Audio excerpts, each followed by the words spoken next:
Tuesday night's Democratic debate was the final debate before the Iowa caucus. 6 candidates took the stage, but what gained the most attention was the exchange between Senators Elizabeth Warren and Bernie Sanders.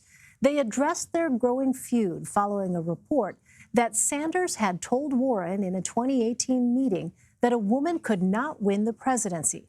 Here's what they said when asked about it.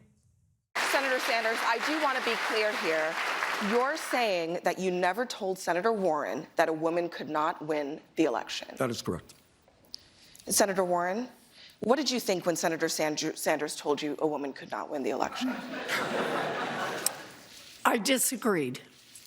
Bernie is my friend, and I am not here to try to fight with Bernie. But look, this question about whether or not a woman can be president has been raised, and it's time for us to attack it head on.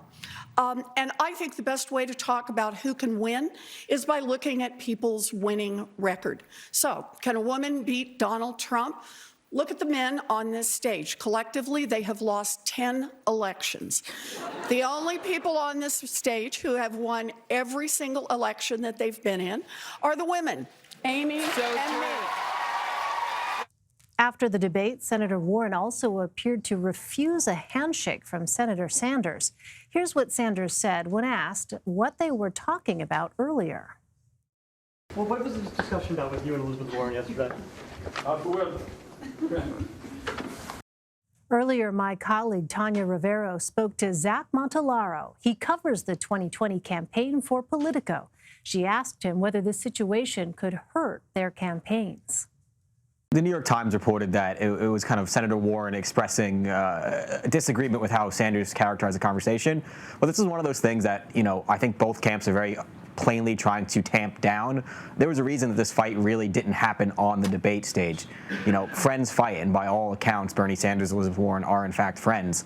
And they really both took a pass, and Warren especially took a pass from hitting Sanders on the debate stage. Could it escalate? Sure. We've seen all day on Twitter, and Twitter is not the electorate, but we've seen fairly prominent Sanders and Warren surrogates kind of sniping back and forth.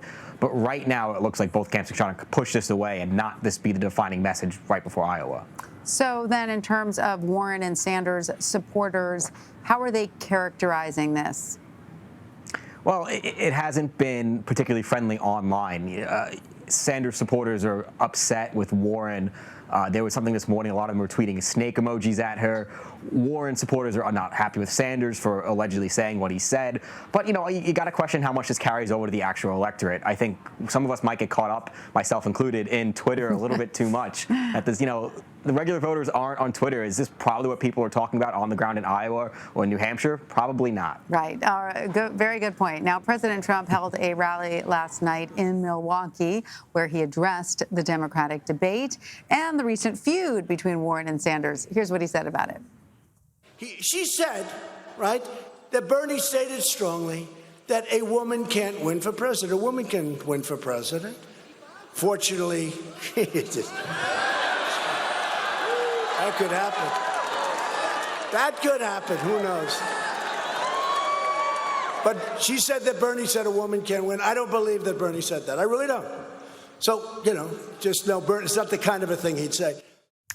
So there's been reporting suggesting President Trump is increasingly keeping tabs on the Sanders campaign. Why do you think that might be? Does he increasingly see Sanders as a threat? Well, not to cite another outlet, but the New York Times reported a couple days ago that the Trump team, Trump's advisors, broadly believe Sanders would be their best matchup in the general election, that they think that they have the best chance of beating Bernie Sanders in a general election, which is kind of odd because that's kind of an echo of what we heard from Hillary Clinton's team in 2016, that they believe that Trump would be their best matchup, and we all know how that ended. That's not necessarily borne out in polls in a lot of battleground states. Senator Sanders is running fairly strongly against the president. But right now, it seems that Team Trump is trying to elevate Sanders to a degree. Standing in an opposition to Trump is kind of what the key issue is in this primary. And the Trump team is trying to set up a duel almost between Trump and Sanders to try to elevate Sanders in this last, stretch before Iowa. How much good that'll actually do with Democratic primary voters who already don't like Trump, to be determined. But right now, it looks like Team Trump thinks that, Sanders might be their best shot of winning. and that they want to try to push him along if they can. It's interesting to think that the Sanders campaign could be looking forward to some shadow help from the Trump campaign, right? So, let's talk a little bit about the candidates who were not on the stage last night. What are people like Michael Bloomberg or Andrew Yang doing to not make up for having had that time in the spotlight? Yeah, Mike Bloomberg is kind of keeping on. He is still spending an incredible amount of money. We really can't even know how much it is until the end of this month when FEC reports come out. But he's already spent $200 million on television ads just on that alone. And he has a staff of over 1,000 people. That is unheard of. That's massively huge.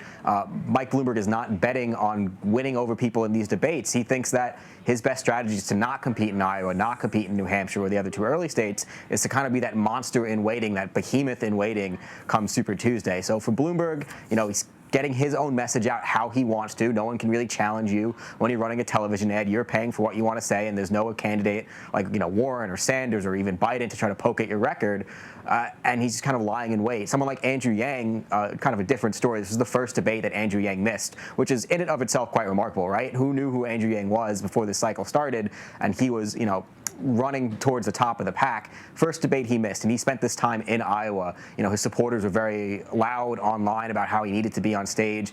Yang said, I'm going to make it to the next one, but he spent this time talking to voters in Iowa, holding events there yesterday. He's still there today, and trying to be on the ground, trying to push himself a little bit further, see how high he can get in that early vote. He probably won't be among the top 3 in either of those states. Who knows, but probably won't be. But his job and his goal is to try to surprise people and try to finish high up in New Hampshire and Iowa especially. Well, there is something looming that may help him and others who are not senators on the campaign trail. Senate Majority Leader Mitch McConnell says the impeachment trial will begin as soon as Tuesday. How detrimental do you expect this to be for the senators running for president? And could it help others like Joe Biden and Pete Buttigieg and Andrew Yang? Yeah, it could be huge. You're going to be pulling 2 of the top contenders off.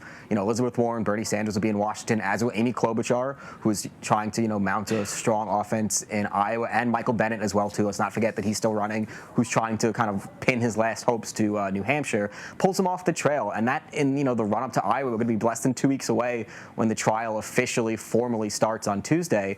It pulls them off the trail, and that can do a lot of damage. And this is when we need to see somebody starting to kind of lean on their surrogates. Well, Alexandria Ocasio-Cortez, the freshman from New York, will she be in Iowa for Bernie Sanders? Will some of Elizabeth Warren's endorsements go into Iowa and back her up on the trail when she can't physically be there to do that? That's going to be the job of like a well-organized, robust campaign is, okay, the candidate can't be here, but who can be here to kind of spread my message in this crucial moment?